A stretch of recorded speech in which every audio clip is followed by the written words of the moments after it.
Hey everybody, it is Thursday night. That means it's the Hammer Nayls Show, and tonight is a special episode because it's episode 49.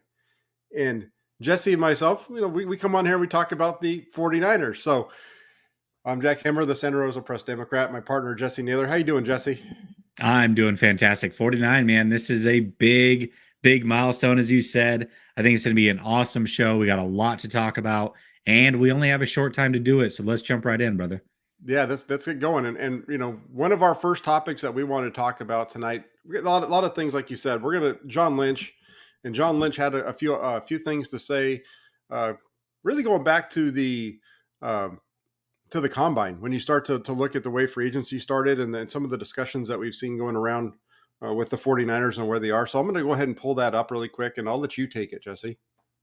Yeah, absolutely. Let me. All right, perfect. So I thought that this was an interesting tidbit, and I found it just rummaging through some old comments that he had made. And this again was at the combine. He had an interview with Matt Mayoko, and he had talked about. He alluded a little bit into this. He talked about Plan A, B, and C through his interview that he had done in front of everybody, but he didn't go this far with it. And basically, what he's saying here is certainly there are trade-offs, but we budgeted for a lot of different things. Now, what he's talking about here is Jimmy Garoppolo. He was asked, what if they keep Jimmy? What would that look like? What are the scenarios? He said, we budgeted for a lot of different things with plan A, B, and C. One of those scenarios and a couple of those scenarios has included Jimmy, Lynch explained. Yes, we can do it. It will curtail, this is where it gets interesting. It will curtail what we are able to do, the aggressiveness in free agency. The bottom line is, whatever the combination, we want to be a better football team and give ourselves a better opportunity to be a better football team going into next year. So I just found it interesting because there is a lot of argument on whether Jimmy is actually hampering this team or not, and to what extent. And, John Lynch himself is saying right here, like, yeah, it certainly would curtail what our plans are, but it's not like we can't not do it, basically. So I just thought it was an interesting tidbit back to the beginning of March, explaining exactly kind of what we've been all going back and forth about for the last week or so. Yeah. I'm gonna pull the article off just for a minute. I'll probably bring it up again. But no, you're right. When it comes to the free agency and it being curtailed a little bit, I can see where not having $25 million can slow you down. You're not gonna. The 49ers aren't a team that usually goes out and spends every single dime, but it makes sense to me. I think for me, when I look at my thing for this is really a couple things. I got a couple of them. One of them is I don't agree with people that say they need that money for Deebo and Nick Bosa, especially now. And I've put that on Twitter a couple of times, especially now. I even had it on a show with Bean of the Week with a couple of folks, and I just no, I don't believe that. At least for 2022, where it might impact the 49ers would be like in 23 and 24. But even when you look out that far right now, the 49ers have about $80 million in cap space for next year. They only have like 20 guys signed or something like that. So they're going to have to fill a lot of space with that money.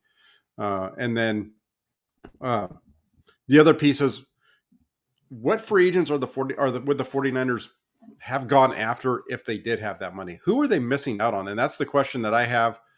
And I think a lot of people who are kind of looking at this and saying, well, I don't think it's all that big of a deal. A lot of us are saying, who would they spend, or asking, who would they spend that money on anyway? Which big player would they have splashed on?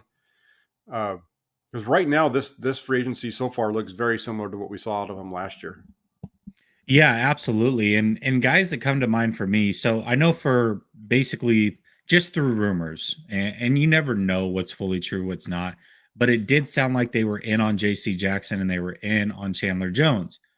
But another guy that they weren't necessarily in on this guy, but this is someone that I think actually is a perfect example to use, and that's Hassan Reddick. And the reason that I want to use him as an example is because he is a big get. He was one of the guys that went pretty quickly to Philadelphia. He's an edge rusher, which the 49ers certainly could use a second edge. That's why they were in probably on Chandler Jones. And he's around 27 years old. I think he'll play next season at 28. And he went in at about $15 million a year for 3 years. And so Hassan Reddick, to me, when I look at his contract, it's annual $15 million a year. If now this is a big if they had traded Jimmy, now people say, well, Jimmy has no trade value because he's on the roster. I disagree with that. He has some trade value. None trade value means he was no offers. Nobody would even give a future 7th round pick for. I cannot believe that that would be the case. There was some sort of offer that would have had to have been made. Even if it's a terrible offer, the 49ers didn't accept. They think Jimmy's worth more than what they were being offered. So if that is the case, they are choosing to hang on to this salary cap burden, as I would like to call it. And the way I look at it, like a Hassan Reddick. So again, 3 years, 15 million annually. If you just take Jimmy's contract and say, listen, we know that we have big contracts coming up. We're going to front load your contract. We're giving you $25 million this year, $45 million all in total, which means he's only $10 million next year and $10 million the year after. You're getting a guy who's already a double-digit sack guy for 2 straight years on 2 separate teams, has not had a running mate like Bosa, and has not been coached by a guy like Kasurek. Those are the types of guys, in my opinion, that the 49ers are certainly missing out on. And when I look at it and say, okay, if I can take care of an edge rush piece like that and know that I've bookended great with Bosa, now I go into the draft with 10 picks. If Tart walks, no problem. We'll draft a safety. We can shore up our offensive line. We can get nickel corners, whatever it is that they want to get, but they don't have to worry about that one piece that is open, and that is the edge piece if you want to upgrade there. So those are the types of things, Jack, that I'm personally looking at and saying, man, I feel like that really is a missed opportunity by the 49ers. Okay, yeah, and just part of the reason that I asked the question too is, so when you go back and I'm looking at his cap numbers because it was 3 years, 45 million. Mm-hmm. And one of the pieces there is 2022, his cap hit's only going to be 4 million. Next year, it's only 6.8. It jumps up when he's 30 in 2024 to 20.2. Part of the way that his deal was structured here by Philly was they actually also have a dead cap hit of 5.47 in both 25, 26, and then they have another one in 27 of just under 2.8. So they have, they got him in there, they worked it out, but this is the guy right now who has a pretty big cap hit down the road. And like I said, the Flyers have 80 million. So you start to do that with a few guys, and you start to eat into the cap in the future years. It's one of those things where I get where you're coming from. And I think a guy like Reddick makes a lot of sense. He had 12 sacks last year, somewhere in that neighborhood. I'm just trying to look something up real quick on that, but I think it was around 12 sacks that he had a season ago. Good ball player for sure. Let me just look real quick on who is going to be playing his position with the 49ers this year. My expectation is that we're going to see Samson Ebukam over there, right? I agree. Yes. Is that your okay? Yeah. And so I'm just going to play it out. And so he had, what did he have? I said he had about 12. So let's just say he had 12. I think it was 12 and a half. I want to say 12. Okay. I think it's 12 and a half, but yeah. So 12 and a half, 5.5. So he's a more productive player for sure than what we've seen from Samson Ebukam so far, right? And Ebukam's going to be more expensive than him this year. Ebukam's cap hits $8 million. Ebukam's a guy I'd like to see the 49ers extend for a year or two. I think he's going to be a better edge rusher in year 2 than he was in year 1.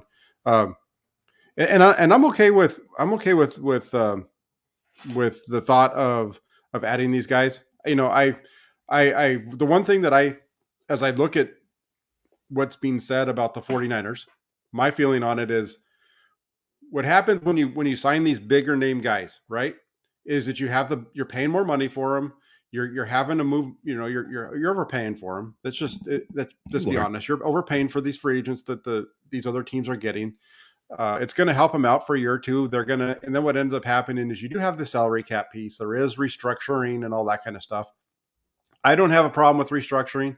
The reason I'm bringing it up is because there are a lot of folks that do seem to have a problem with the 49ers doing restructures of contracts and pushing money into future years and so on. And not pointing to anybody in particular. I'm just it's kind of a general theme on 49ers Twitter about not wanting, that's what I'm referencing here.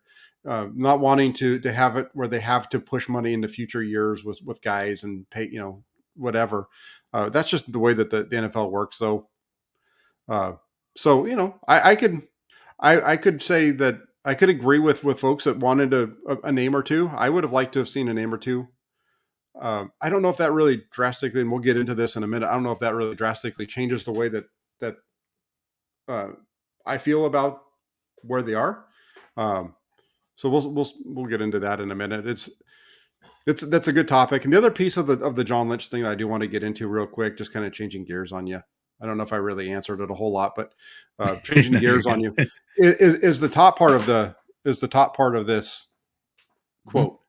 Yeah. And there's a lot going on in this. It's only, this was I'm 99% sure this was the answer. One of the answers that John Lynch gave early on in the press conference to everybody, because I remember him talking about the A, the B, and the C, because not all the Bay Area media that was in Indianapolis had separate time with him. But from what I remember hearing him talk about A, B, and C, different options and all that kind of stuff. But regardless, the Jimmy Garoppolo piece, what does it say about Jimmy Garoppolo? So it says there's certainly trade-offs, but we budgeted for a lot of different things, plan A, B, and C. One of those scenarios and a couple of those scenarios includes Jimmy. Are you talking about that? Okay. There was another piece in this that talked about Jimmy. If they needed to bring him back, they would be fine with him competing. Yeah, there is. Where is it at? I don't know if it was in this one. But there is, I know exactly what you're talking about. Yes, that was certainly said, whether it was this article or another one. Oh, here it is. Yeah, at the very top. The combine is set up just perfectly because we're all here together. So those meetings take place. Like I said, we will listen. We know that we've got a really good quarterback in Jimmy. So if we have the two of them and let them go compete, then we are happy to do that as well. And we're capable of doing that with our cap. Okay. And that's the other part of this whole thing that's been fun for me in watching this all play out over the last week, really since Wednesday when the trade didn't go down and he's still stuck here and we're all still stuck with Jimmy Garoppolo. And that's kind of the general consensus. That's the one thing that I've been pointing out, or I'm not against it. I don't mind the 49ers going into this season with Jimmy Garoppolo as the backup as the quarterback on the roster, having a quarterback competition if they allow it. I understand the fretting of some folks, but at the same time, I think that it would be good for everybody involved to make them better. Man, I'm on the opposite end of this, and let me tell you why. I think okay, so there's a couple phases here. There's actually 3 phases. So we'll go through Trey, Jimmy, and then the team, how it impacts everybody. So Trey Lance, let's assume he wins the starting job, right? If he wins the starting job, he wins it outright. Jimmy stays on this roster until trade deadline or throughout the whole season or whatever. Anytime he makes a mistake, he's going to be looking over his shoulder. I mean, he's got a locker room full of guys that have won with Jimmy Garoppolo that like Jimmy Garoppolo. And I think it's just a bad spot to put the rookie in, knowing that guy is still there, right? So that's the Trey piece. Then you've got the Jimmy piece, which is, I also don't think it's fair for him. Jimmy Garoppolo, if he was a backup somewhere else, I think it's a little bit less demeaning. If he comes back to the 49ers, a team that gave him a farewell speech and says, hey, yeah, you've got a locker room full of guys that you essentially went to a Super Bowl with. Some people would say led to a Super Bowl. And now you're relegated to a backup with this same group of guys. I think it's a little bit demeaning to him personally. And then the last piece of this is the team. Just before, I think it was during the Charger training camp, the meetups or the dual Mhm. practices they had with the Chargers. Yes. Do you remember how irritated George Kittle was with the Trey Lance questions back then? This was week what 3 or week 2 of preseason. Yeah, that was an ongoing piece throughout the Yeah, year. and he was I Mhm. mean, there was I just remember specifically during that training camp, he got really heated, like, just irritated with the question. Then those questions went through the whole year, and during this offseason, you can tell these players are getting a bit perturbed with these questions. Now you wanna put that locker room through a full 'nother season of this? I just think that there's a human element, that's not necessarily accounted for with these things. Sure, yes, you want the best quarterback to play. Maybe that's Jimmy, maybe that's Trey, whatever your opinion is. And it's always good to have an abundance of talent at these positions. But at the same time, you have to realize the situation that's going on. Now, I don't know. I can't say for sure, hey, this would impact a player. This would impact their play negatively, positively.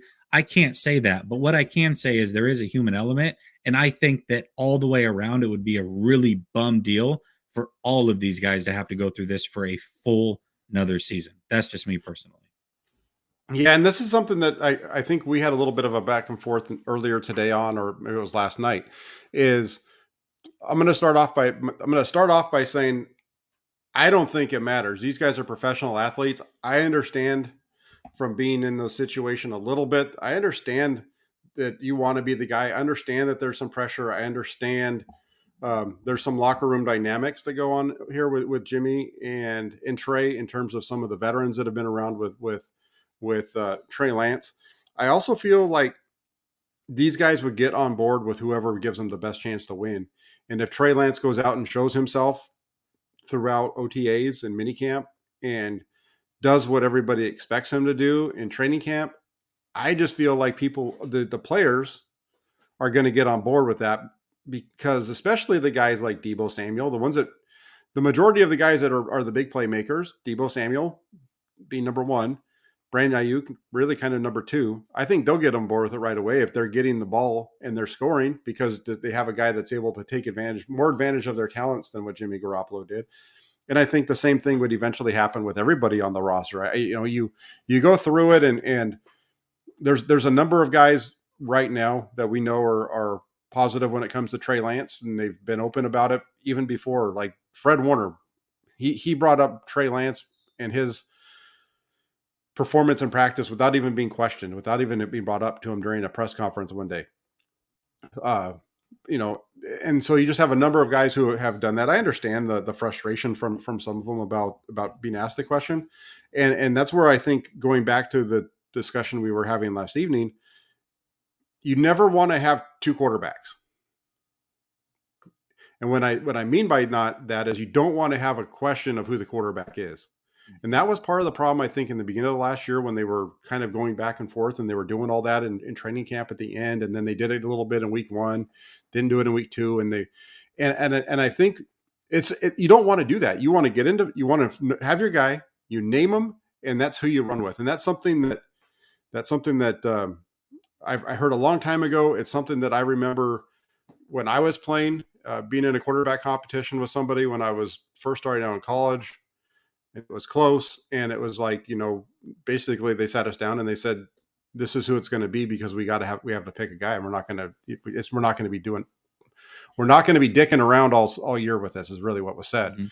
and, Yeah. and so and I think that if you do that, I think that Shanahan has shown that he's pretty upfront, and it seems like the players will play for him regardless of who the quarterback is.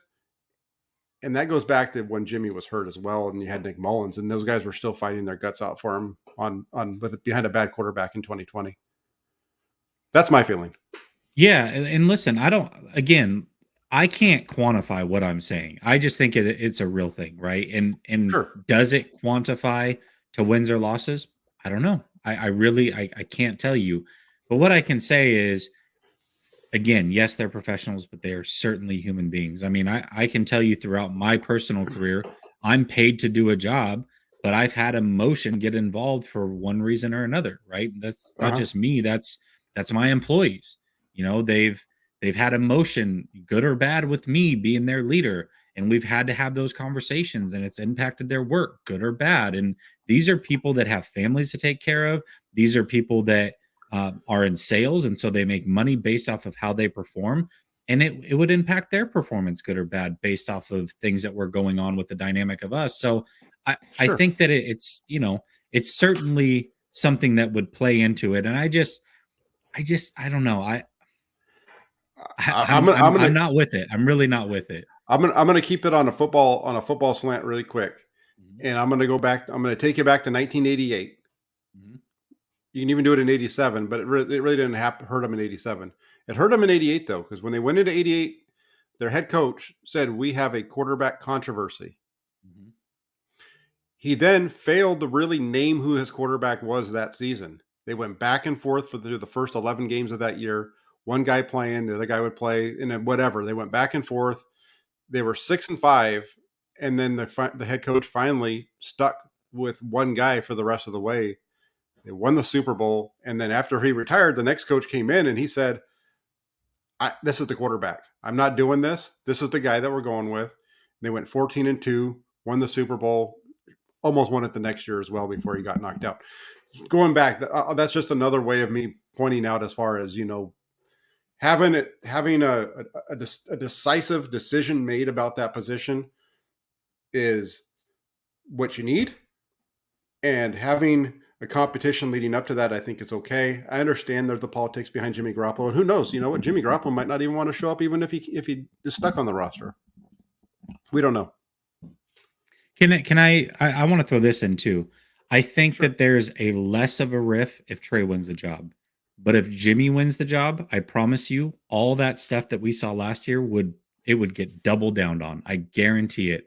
Because Trey Lance, they spent so much capital to go get this kid. If he didn't win the starting job for any reason, the questions that would come from the media would be it would be an avalanche. We think it was bad last year. It would be Sure. worse this year. Huh? I guarantee it. So Trey Lance would have to be the starter for the scenario that you're talking about to play out, and saying that those questions wouldn't be as big because they're naming the starter, they're standing by it. I promise you, if the starter is not Trey Lance, those questions would 100% linger all year long. Yeah, and I don't disagree with you. I just feel like if that was the case, and Jimmy Garoppolo does, if there was a competition, and Trey Lance is the guy that wins it, or is not the guy that wins it, I think we have a bigger issue than locker room arguments, really. I agree. Because Yeah, at no, that I point, you agree. have a quarterback that you spent 3 first-round draft picks on that can't beat out the guy that you tried to get rid of that nobody else would trade for. He has an injury and everything like that, so that obviously plays a part of it. But whatever, right? And I think and I'll tell, and we've talked enough about Trey Lance. I think that that I think he should start. I think Oh, he I should be do. the Yeah, I starting. definitely know where you stand. A lot of I people think. don't Well, know that you I'm stand on saying. that, but I do. Yes. Well, yeah, I think there's a lot of people who see me who, because I don't shit on Jimmy Garoppolo all the time, they feel like Right. I'm in his camp, right? Um, so no, it should be Trey's team. There, I don't have a problem with there being a competition. I want, in some ways, I think for the Flyers, the best thing is for them to be out in the field together and for Trey Lance to blow the shit out of them. I'm Hmm. swearing a lot tonight. I'm fired up, to do it, because that ends it. That ends the discussion. That ends the discussion of everything, really. And if somebody's going to bring it up after that point, you're just poking the bear just to poke a bear instead of really paying attention to what's happening. Yeah, absolutely. So anyway, a lot of yelling on my part. I'm fired up. I'm ready to We got a go. couple super chats that are going to keep the conversation going. No, we do. And then Jaguar 56, he's got the first one coming up. And love Jay. He called in last night to my call-in show. A really good dude. I really appreciate the $5, Jay. He says, "Good afternoon, gentlemen. By shoring up our special teams unit and getting Ward to be our starter draft safety like Cook or Petrie, it's Petrie, right? Mhm. And Yep. will we get to the Super Bowl?" It's impossible to predict, but I mean, you're in a good spot. I would feel good about that team. Certainly, yes. I think that getting a starting safety in the draft to start the draft. Obviously, I think the 49ers have gotten slightly better. The guys that they have let walk, to me, were guys that I expected to walk. You pretty much DJ Jones surprised me a little bit. Not that he walked, but what the amount of money was that he got. But Laken Tomlinson, I predicted between 12 and 14 annually is what he's going to get, and they're not going to be able to pay for it. So that Mhm. didn't surprise me at all. So I personally think they've gotten slightly better, and special teams is a big part of the game that people don't want to acknowledge. I know it's not as flashy. I know it's not the big splashes. The signings that they got yesterday, I thought were big re-signings, and well, who was it? Willis, and Dante Dante Johnson. Like Johnson. those are big key depth pieces. So for me, I think they've done okay. I just think they could have done better. That's the only point. But And the only Kerry way they Hyder. could have done better Yeah. is by getting rid of Jimmy, right? Like so that's the conversation. Yeah. Yeah. And Kerry Hyder came along today. And then Jay, real quick, he also says, thank you again. Two of them. Wow.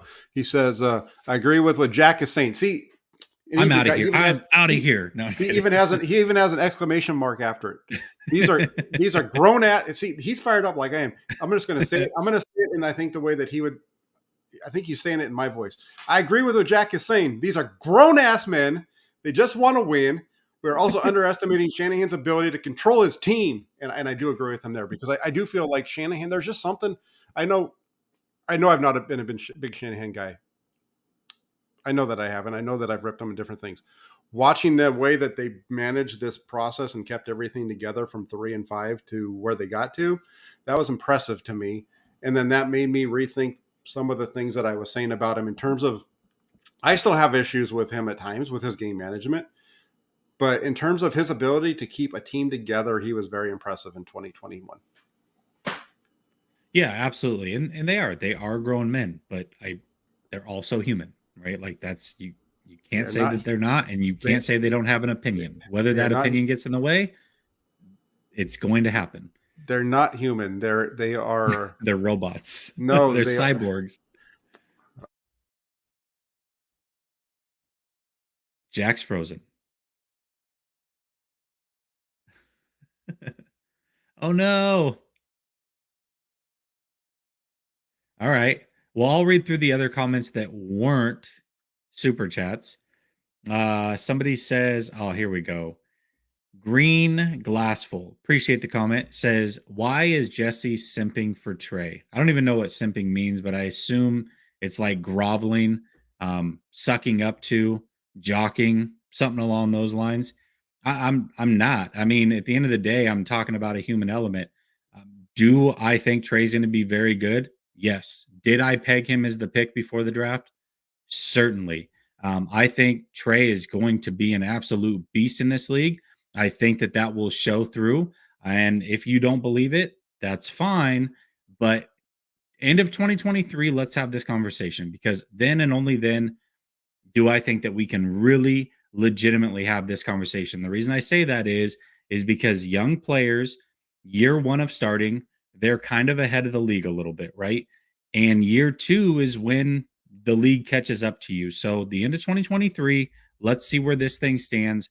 And I think that Trey's going to be extremely good. I have all the confidence in him. And quite frankly, I don't think Jimmy's that great. Jimmy is an 18 to 22 quarterback in this league. He's certainly a starter, but those are the types, like that level of play right there is the level of play that you're trying to replace. The 49ers agree. And quite frankly, the rest of the league agrees. You had multiple guys that were quote unquote on Jimmy's level go for quite a bit. Why is Jimmy still on this roster? Why is Jimmy and the 49ers not getting those offers? Jimmy is not that great of a player. Jimmy, quite frankly, is a bonehead. And I think Trey Lance, for all the athletic abilities, people want to look at the athletic abilities and say he's a run first guy or whatever. At the end of the day, Trey Lance is here not because of his physical tools, which are great. I agree with that. He's here because he's an actual quarterback who's extremely smart. This is a guy who got a full ride academic scholarship to Brown University. This is a guy, unlike most quarterbacks that play college football, that played 39% under center. And this is a guy that called his own audibles, his own protections at the line of scrimmage. Trey Lance is here for a reason. And I think if you disagree with that, that's fine. That's your opinion. But looking at it in a simple way and saying, oh, he was an FBS guy or FCS guy or whatever, I think that's the wrong way to look at it. I really do. That's just me Did you personally. did you hijack my show, Jesse? I Our did. show? I had Did to, you but screw up my I internet didn't on read. purpose? But listen, I didn't. I didn't read the second super chat. I was reading other comments. Okay. Well, why are we going on about Trey Lance and all the other stuff? And the only reason I'm going to Oh, say, were you yeah. Go just ahead. kind of here's my thing, real quick. I had a guy that I know is a friend of yours because you tweeted out some stuff with him recently, big North Dakota State fan, and he was Yeah. trying to teach me about Trey Lance the other day, and I know that I probably came off as a jerk to him because I was kind of shrugging, laughing at it, and it was one of those things where, you know what, you and I have talked about Trey Lance, and we have done so much work on Trey Lance before the 49ers even drafted him, and then after they drafted him, between what we've the film studies that we've done, the talking with Coach McAvoy, who, how great is it to see him all over the TV set the last few days with the With because he's worked Willis. with Malik Willis, and that was one real quick too, just off of Trey Lance. But if you remember when we talked to Coach, the last time we spoke with Coach was, I think, right after mini camps last year, and he told us about Malik Willis and to keep an eye on Malik Willis in this season. Anyway, yeah, everything you're saying about Trey Lance is true, right? It's there. If you don't believe what Jesse's saying, go to my Twitter. It's the pinned tweet at the top. It's an article that I wrote when I was writing for all 49er Sports Illustrated. It was and I talked about it's the one thing. It's the thing that separates Trey Lance from everybody else. He was calling protections, calling plays, getting up to line of scrimmage. Jesse's right on the money. If you're doubting Trey Lance because of where he played school, you're wrong. If you're doubting Trey Lance because you might have seen something on the field, maybe that's different. But if it's a doubt because of what he did or where he's coming from or any of those kind of things, you're dead wrong. Trey Lance is probably more pro ready coming out of college than any of these other guys that were drafted alongside of him. You probably already said all that, but I wanted to throw that in too because Well, I appreciate it. No, that's good. I think hearing that from you is different than coming from me, who's been like Team Trey for so long, right? Like they expect it from me. But coming from you, I don't think a lot of people necessarily do expect that. I think they kind of forget what was said last year when we were having these conversations.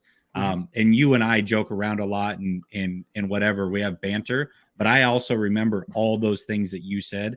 And I know that you like Mac Jones, but you were also very firm that Trey Lance was your second favorite quarterback. You said that multiple times, and you said why you like Trey Lance. So yeah, no, and it's 100%, and it'll be. I'm excited to see what he does in year two. I'm hoping to see the growth that we saw from week 5 to week 17, and have that having progressed. You know, when we get into training camp and OTAs and everything.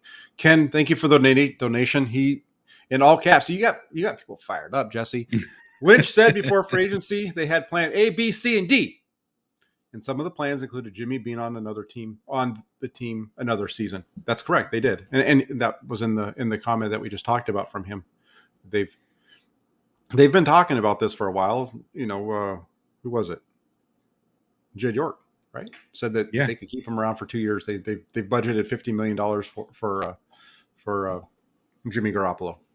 I like this comment, and I love that he said this because I hear this a lot, like, oh, they planned for it, so it's not that big of a deal. And I want to read this from Vish. Everybody should know Vish Kumaran, extremely intelligent kid. And I thought he said this perfectly because somebody said this to him.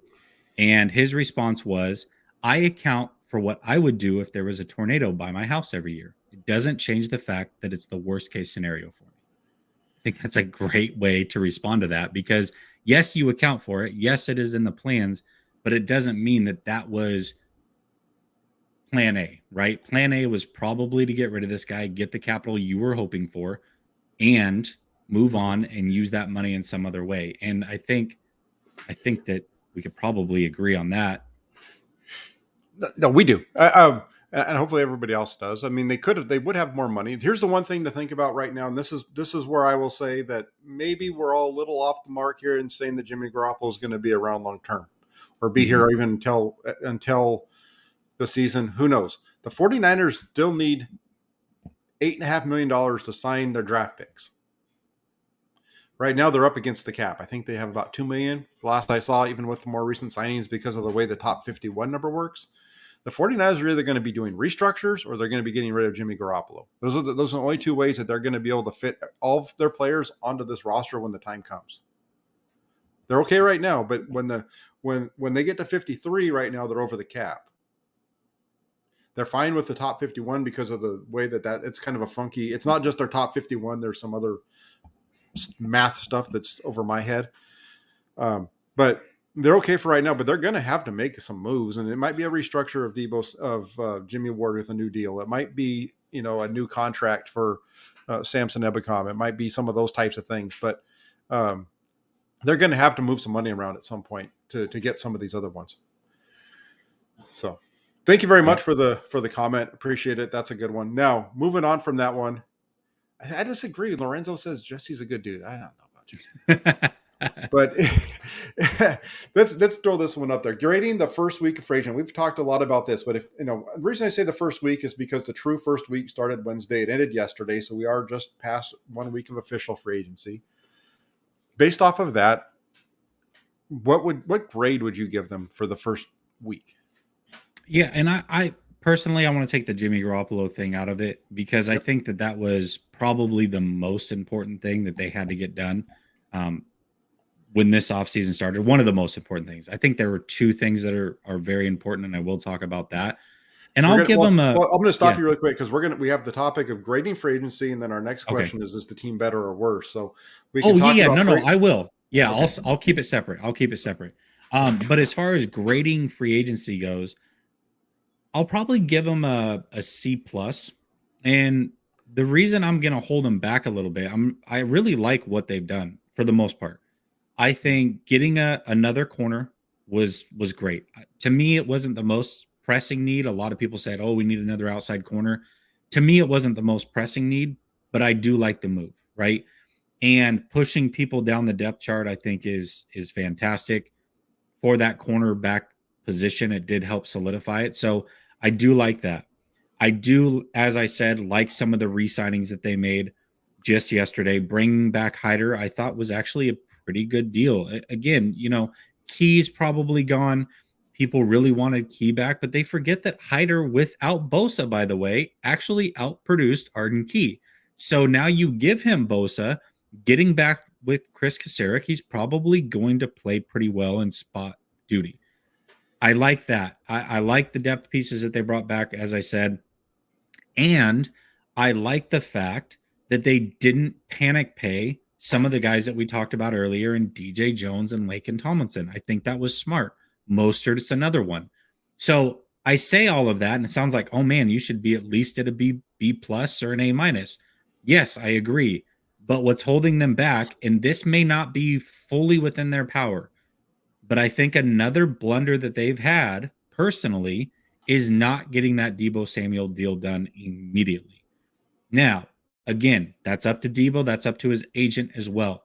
But if I'm the 49ers, I would have came in immediately as soon as the offseason started and said, hey, we want to keep you here long term. We are going to pay you accordingly. We're going to give you a 5-year, $125 million deal, somewhere in $80 million guaranteed. That's $25 million annually. That'll make you the highest paid receiver of all time. And we want to get this deal done. I think it would be hard for Deebo to say no in a scenario like that. And what you would have done long-term is you would have saved yourself a lot of money on Deebo. Now what's happened is Christian Kirk's gotten overpaid. We just saw Devontae Adams deal. We just saw Tyreek Hill's deal. We may see a DK Metcalf get traded and signed to a big deal. We've got Cooper Kupp that's out there. There's a lot of guys that are ready to get paid. And you quote unquote overpay in the beginning so you can save money later. And I think that was a missed opportunity. So for me, I have to put him at a C+ just because that Deebo thing is there. But overall, I do ultimately like what they've done as far as the free agency period and who they've brought in. Okay, I'm going to start off real quick on that one, just from a pure number standpoint, not putting my grade out there yet. But in terms of the Deebo Samuel deal and the contracts that you're talking about, it has been a little crazy. And I think the deal yesterday with Tyreek Hill, I've said this if I keep tweeting it every time I think it, it's just going to be everybody will tell me to shut up. But when you see these contracts come out, you've got to wait until the specifics come out. So, like for example, yeah, it's 4 years, 120 million for Tyreek Hill, but then you really start to look at the actual money, and it's really more like instead of 30 million a year, it's really more of an average of about 24, right? And that's kind of the same thing that happened in the new money with DeAndre Hopkins. It looked like $27.5 million per year, but his contract never is 27. It's not that. It was an extension. So it's $27.5 million of new money that was added on to a previous deal that spreads out and makes it worth actually less than that over the period of time. Whatever. It's just a bunch of numbers. But the Niners are fine with that. I think my grade for the 49ers when it comes to free agency so far, I'd give them a B minus. I'm not far from you. With what their grades are, I think they're a B minus. I like the move. I really like the move adding Charvarius Ward. I think they really needed to have a corner that can be a little bit more of a lockdown type of corner. I think that really hurt them. We saw it especially in the NFC Championship game where the 49ers did a good job of playing that soft, keep everything in front of you defense, but they didn't have that guy who could get up and allow the rest of the defense to play tighter too. They were just too soft in the secondary. I think you add a Ward and you're able to tighten some things up. You don't have to necessarily sit in two high safeties as much. You might be able to bring another guy down in the box, which, having lost DJ Jones, could be important for this team in this season coming up. So I like that move. I really do enjoy I understand nobody knows who any of these guys are in George Odom and Oren Burks and Ray McLeod. Nobody knows anything about him because they're special teams guy.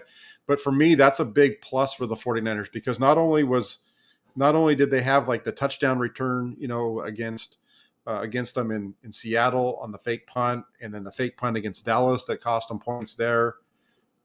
But how many times did we see teams return the ball out to the 35 or 40-yard line? How many times did we see the 49ers not get past their own 25-yard line? I mean, if you look at the 49ers average starting position, they were one of the worst in the league. So they're on both sides of the ball, offensively and defensively. So I like that. I like that addition. And I don't know, maybe I'm missing the boat, but I really feel like the guys that they've brought back have been like guys that we would have expected them to bring back anyway. These were key depth pieces that for this team last year that are still key depth pieces now.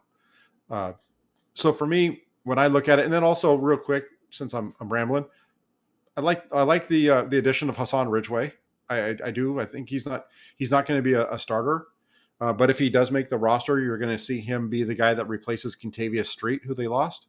Mm-hmm. And then you have Kerry Hyder, who in 2020 was the guy who came in when Nick Bosa was hurt. He was a role player before that. I feel like their defensive line. I have an article that I put out today for the Press Democrat after that signing came out, and I feel like they've really built that defensive line up really nice to kind of fill the loss that they did have. And I don't think they're done yet. I didn't put that in the article, but I don't think they're done yet. I think they're going to get another one in the draft. Yeah, absolutely. And so, like I said, I agree. I think the special teams, I said it earlier, that's big. I mean, it is 1/3 of your units. And Ray McLeod actually went to high school in Florida, in Tampa, believe it or not, and held many high school records for rushing. He was a running back in high school. So maybe that's a WRB2 right there for the 49ers. We'll see. I could see that. I could see them utilizing him in the kind of like what they were thinking of using, how they were thinking of using Jerick McKinnon back in the day. You just got to hold on to the ball. That's the only question with that guy. Yeah, it's a big if. Right. And then, so I think, you give him a C+, I give him a B-. We're pretty darn close on that one. We're not too far off. So that brings us to the big question. Are they better today than they were a week ago, or are they worse? And maybe they're neither. Ooh. What do you think? Then a week ago. Well, that's a big difference than saying at the end of last year, because a week ago. Let's go with end of last year then. Let's go with 20. So end of last year, I'll say slightly better. And the difference is Trey Lance, right? I believe that Trey Lance is going to start, but a week ago I would have believed that Trey Lance was going to start, right? So I can't compare that to last year having Jimmy Garoppolo. So I think that that obviously the quarterback position is the most important. I think Trey Lance will be slightly better than Jimmy to start. Different way of going about it, but slightly better. Overall, he'll end up way better, but slightly in the beginning. And then they got better on special teams. Again, that's huge. Yes, they've got a worse O-line now than what they had at the end of last year. We'll see what happens during the draft, but we don't know yet, so we can't really compare.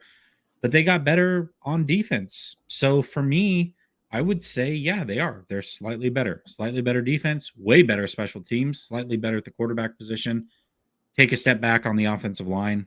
I think the 49ers are a better team today than they were at the end of the season. Yes. Yeah, I don't disagree with you. I agree with you. I think they're slightly better as well. I was asked that question by somebody who was mocking one of our friends on Twitter because he was saying that they were better, and I told him to stay strong. Don't keep fighting the good fight, Sunil. Just don't let these guys get you down. You got it. I find it funny because you and Sunil gave me such a hard time about some stuff last year, and now Sunil's all over. Like we're in lockstep on this thing, but I can let him do the arguing. I can just sit back and watch it. Right? No, I love it. But I agree with you. I believe that the 49ers they're either the same or they're slightly better. They're not worse. I don't feel like they're worse. And the reason I don't feel like they're worse is, yes, they lost Laken Tomlinson, which is a big loss on the offensive line, primarily because he was there all the time. I mean, let's be real about Laken Tomlinson. The biggest bonus of Laken Tomlinson was that you knew he was going to be there on a daily basis. His play, we can talk about that later, but that was the fact that he was there. That was especially when you had so many guys around that offensive line that weren't there every day. Having him locked in at left guard was a plus for the 49ers. They lost, and then they lose DJ Jones. The Jones loss isn't as big as the Tomlinson loss. I don't feel. This is a guy who played 51% of the snaps. He was solid against the run, not so hot against the pass rush. With the pass rush, they're replacing him with Javon Kinlaw? Question mark. Got to be honest, but yeah. And hopefully Javon Kinlaw is healthy. He was very positive on it yesterday in an interview that I saw about his health. The 49ers were very positive in him coming back. Back at the combine when John Lynch spoke with the Bay Area reporters there. For sure. He's working. And shout out Brad, by the way, who did the interview, Brad Graham, the SF 49ers. Great interview. Go check it out if you haven't. Yeah, I mean, my favorite part of that interview was that he actually went there and he asked the question that every 49er fan wanted to know, right? Yep. And he likes it, his squirrel fried like chicken nuggets. That was the question everybody wanted to know. Everybody wanted to know that. Yes, we got the answer. That was fantastic because even Kinlaw laughed a little bit about that one. But I don't know how Kinlaw is going to be, but I think that group as a whole, Chris Kasarik, if Kinlaw is better, they're going to get. He's not going to be DJ Jones against the run, but you look at his numbers. Like I think I might have mentioned this before. Go back and look at his numbers. Look at Javon Kinlaw's pass rush stats on Pro Football Reference from 2020. Compare those to the pass rush stats for DJ Jones this year. They played almost the same number of snaps in those 2 years. That's why I say to compare them. Just go ahead and take a look. Tell me what you see when you get them. And so you've got that. I feel like they're better in the secondary at the corner spot because you upgraded corner without losing one. The safety, I'm a little nervous about Jaquaski Tart. I really like what he brings. The problem for me there with getting super frustrated about it or worried, I guess would be the better word, is that Tart just doesn't stay healthy enough. So, and then the special teams or anything else. So I think this team is right there, especially when I think you mentioned it before last week too, in terms of everybody else has gone down. Look at the contenders from the NFC last year. A lot of them have lost more than they've gained, and the 49ers have been able to kind of just stay right here, maybe just a little bit up. So I'm not of the. I can understand the frustration with making moves. I'm not of the they're not better camp though, or that they've gotten worse. Yeah, absolutely, and I think that's important to mention the other teams because, quite frankly, the Niners are at worst, in my opinion, the number 3 team in the NFC. Sure, I would like them to go all in, but I don't think being number 3 is the worst place to be, knowing that they've still got minimum 10 draft picks coming up, right? I mean, they could trade and move and sign other players and whatever, but like at the bare minimum right now, they've got 10 other chances to get better, right? And you look at Absolutely. teams like the Rams that don't have that. And so you could easily surpass them over the next month or so. So we'll see what happens. Yeah, it'll be fun to watch because, we're so focused on the 49ers and what they're doing up here that I think some people have forgotten about the fact that the Rams have lost their starting left tackle, and they're dealing with that, just like the 49ers are Big dealing deal. with, some injuries, a loss at left guard, what have you. It's not just the 49ers that are dealing with some of these losses. Real quick, Jay jumps back in. Thanks again, Jay. I want Trey to kick ass and be the best quarterback in the NFL, win a Super Bowl. What worries me is our QB2, Sudfeld, question mark. Free agency, plan B. We are top 4 in the NFC. I agree with him. That's partly why that is the reason why that is the only argument that I will make for Jimmy Garoppolo being on the team. That's not true. I'll make the competition argument, and I'll make the fact that we heard Lynch and Shanahan repeat over and over and over again last year how important it was to have depth at that position. And if they were telling us the truth, it makes more sense to have Jimmy Garoppolo be your backup quarterback than Nate Sudfeld, because we've all seen Nate Sudfeld play. Yeah, we've definitely seen Nate Sudfeld play, and Jimmy is certainly worse. No, I'm just kidding. Oh man, you want to fight tonight, huh? If you want to fight, if you want to fight with me, you do what Swan Song said to me on Twitter today. Those are fighting words right there. He actually had a funny comment here just a minute ago. That dude's funny. He says, "Is Jack done talking about the human chemistry experiment?" I'm not talking about any. It was me that was talking about the human chemistry experiment. What the heck? You're getting me in trouble. It wasn't even me. I don't even know. I failed chemistry. I barely passed chemistry in high school. That was like when it comes to chemistry, it's not the chemistry and the science that I get, if you know what I mean. All right, so let's move on. I'm being a dummy right now. All right, let's go one more. We're running out. You got about 10 more minutes here, Jesse? I know you have another show later. Okay. Yeah, we're good. I'm going to throw this one out because this is going to challenge both of us a little bit. We might lose some folks on this one, but I think this is a fun one. Let's compare them. Bill Walsh, first 5 years. Okay, now here's the thing. We're going to compare Bill Walsh and Kyle Shanahan their first 5 years. Here's the thing, though, you got to remember. We know how Bill Walsh ended up, right? We know who Bill Walsh did. We know the final story of Bill Walsh. We don't know the final story of Kyle Shanahan. So when we're doing this comparison, you have to stop at 1983. So we're going 1979 Bill Walsh to 1983 Bill Walsh. You can even throw in Eddie D at that point, to Kyle Shanahan from 17 to now, and Jed York. He's the owner. If we compare those, what do you think? How far apart do you think they are? I guess would be my question. Well, I don't know as far as is like overall wins, but I would say that the one difference I do know is Walsh did have a Super Bowl ring at that point. Yeah. I believe he had made the playoffs twice as well in the 5 years. Was the strike year during that, or was that after? The strike year was 87. Was it okay? 82 was no, you're right. No. Yep. 1982 was the first strike. They dealt with two of them. 86, 82, and 87. Real quick, I got to answer this question. Yeah. The last one that I know off the top of my head where the Super Bowl winner was bailed out because of a backup quarterback, Philadelphia Eagles. Nick Foles, 2017. Mm-hmm. Your 49ers also got beat by a backup quarterback in 1990 by the New York Giants, who then took them on to win the Super Bowl. That was Jeff Hostetler. Okay, back to where you were. So I would actually say probably winning percentage, it would be close. It's got to be close. I mean, if you didn't make the playoffs in 3 years, you made it in 2. It's got to be close. And I know that I want to say they only won 2 games the first year that Walsh was there. So that's less than Shanahan year 1. So it's got to be close. Yeah, they went 2, 6. They had 2 wins, 6 wins, 13, 3, and then 15. Whereas the 49ers went with under Shanahan, I think it was 6, 12, 13, 6, and then last year was 10. It's funny because when you compare them, yes, I think they're close. They're not the same, and I was very careful when I put that out on Twitter to make sure that I did not say that they were same, but they're close because they are. Both teams, it's crazy when you look at them. And Jordan Elliott, nicely enough, put that out there in terms of what their records are. Because when you look at their records, holy moly, 13 wins for both guys in year 3, 10 wins for each guy in year 5.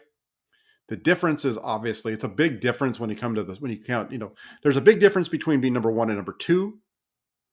But you got to get there first off. I think it's pretty close. The other argument that was thrown at me was Bill Walsh, Hall of Famer, revolutionized the game. Well, you're not going to get that so much right now, right? Because the game's different.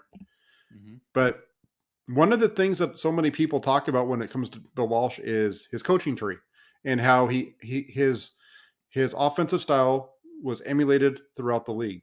What are we seeing take place right now in the NFL when it comes to the exact same thing? The exact same thing. Yes, Shanahan is being emulated to a T. You're seeing, and it's funny. It's not the difference between the two. And I don't know the answer to this totally because I don't know that I don't remember that well when it comes to Bill Walsh, because I believe that a part of Bill Walsh's system wasn't necessarily his, that he took what he'd learned from some other folks and then developed it and built on it, which is when you look at Kyle Shanahan, he's doing the same thing, right? He's taken his dad's approach and he's built upon something else that he's built upon what he's learned from his dad and from John Gruden and Gary Kubiak and turned it into what you're seeing today. Yeah, you are right about that. And because I remember a story like that as well, where he took some pieces of other things and moved on. But yeah, I mean, you're right. And it's silly, right? Like people are gonna be like, "Ooh, how can you compare Shanahan to Walsh?" And I know that it is crazy because everybody, even though you say just look at the first 5 years, everybody's looking after the first 5 years. Look at what he accomplished. Look at, this was the great 49ers and all those things. And that is true, yes. But a lot of people either weren't around then or they forget some of the stories from then, whatever. Walsh certainly wasn't without flaws. I mean, you talked about it. I think it was you that had threw it out that Walsh also tried to quit many times. Like this overran him emotionally. He did make a mistake in saying we have a full-blown quarterback competition. You wouldn't, I mean, that's a bad decision. Like you shouldn't say those things, right? And people like praise him for that and say, oh, Bill Walsh would have just came out and said it. Shanahan should. No, that's a bad decision. You shouldn't say that, I don't think. And so, yeah, Bill Walsh is loved. He should be loved. I mean, the best to ever do it, at least for the 49ers. And, but if you just compare the first 5 years, yeah, it's very similar. And it's interesting. Very interesting. A lot of similarities there. A lot of them. And then real quick, I saw this one come up. I got to find it because I cannot go through this stream without asking David Hasselhoff where Kit is. Hey, David, if you could shoot us a picture of Kit, and that car, that is one hot rod right there. I mean, you have a talking car. You just get in the car and you tell it where to take you. David Hasselhoff, love him. And then Swan says in here, he says Bill built something he implemented on the Browns. One of the cool pieces, I do know this about Bill Walsh and his time with the Browns.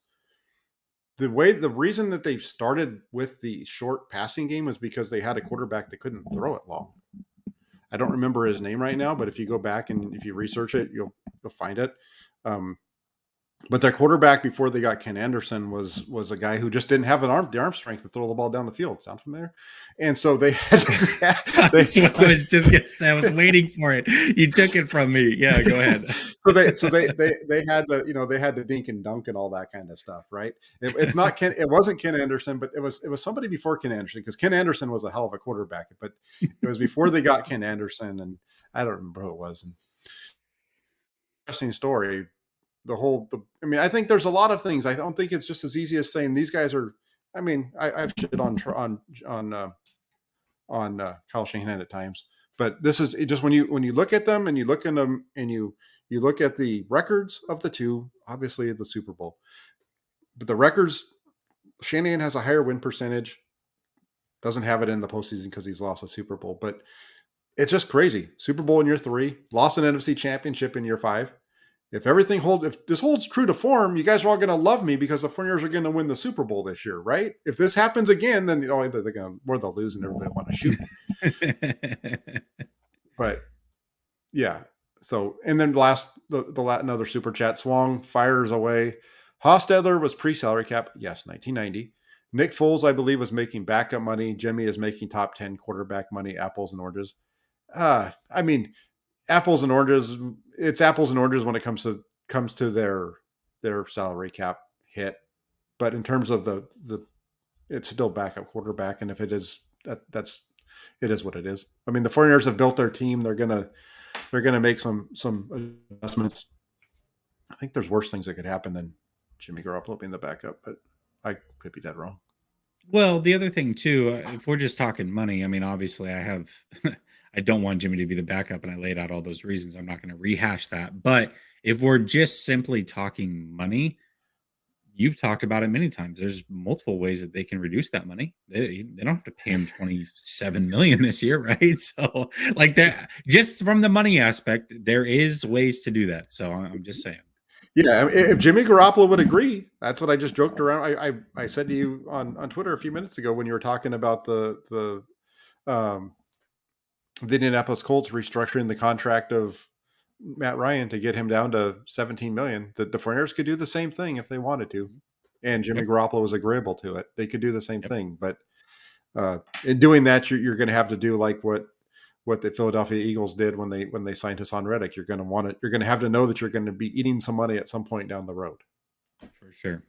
And you probably wouldn't get as much out of Jimmy Garoppolo as they're going to get out of Hassan Reddick. Right. And then the next one, Big Aaron over here, 49ers First Takes. Thank you for the $5 donation. He says, "Hey, broskies, hope both are good. And Jessie, the Joe Montana jersey is calling my name." Yeah, I've got a stay tuned tonight to Last Second Sports in 20 minutes. I will give more details on this, but giving away a Mitchell and Ness Joe Montana jersey. Believe it or not, we're garage sailing here on Saturday, and I've got a bin of old sports memorabilia that I haven't gone through in years. I dug into that thing, found a Steve Young signed card. Awesome, right? And a Mitchell and Ness Joe Montana jersey. And so I don't wear it or use it. It's never been worn. It still has the tags on it and said, "Hey, let's do a giveaway." So here we are. That's right. That is right. And Aaron, it's good to see you. I did catch your show earlier today with Rob. Good show. It was fun to listen to you guys talk, and we should talk again soon based off of that conversation. I'd like to talk to you again soon. Let's do it. Aaron's And then a good guy. I love Aaron. He is. And then Swan, you're wrong. The 49ers were not 7-6 during the quarterback controversy in 1988. They were 6-5. They didn't lose again until week 16 after they'd already wrapped up the NFC West to finish at 10-6. And again, this goes back to what I was saying earlier. I understand that you're going to have some issues. And the issue that the 49ers had in 1988 with the quarterback controversy wasn't the quarterback controversy. It was the way that the head coach handled that quarterback controversy, in that he did not name his starter week one and stick with that guy throughout the year, barring an injury. He kept trying to force Steve Young into the game, onto the field. And it wasn't until an awful loss at home to the Raiders at 9-3 that they finally pulled their heads out of their butts, stuck with Joe Montana the rest of the way. And the next week they beat the heck out of the Washington. Well, they weren't the Washington football team then, but Washington, and they ran the table after that, except for week 16 when they had everything wrapped up before they played their game. So, yeah, not trying to be a jerk, but get it right. Be a jerk. Get it right. No, I mean, just get it right. If you're gonna just get it. It's all like my girlfriend says. You got the computer right here. This is the computer. Look it up. Gee whiz, Swan. Man, and I'm not gonna be nice to you after what you called me on Twitter, even though I do like you. You are. I'm joking with you. Please know that I'm joking with you.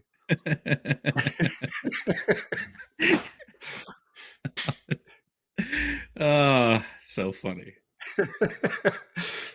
No, Doing it for a business. What are you talking?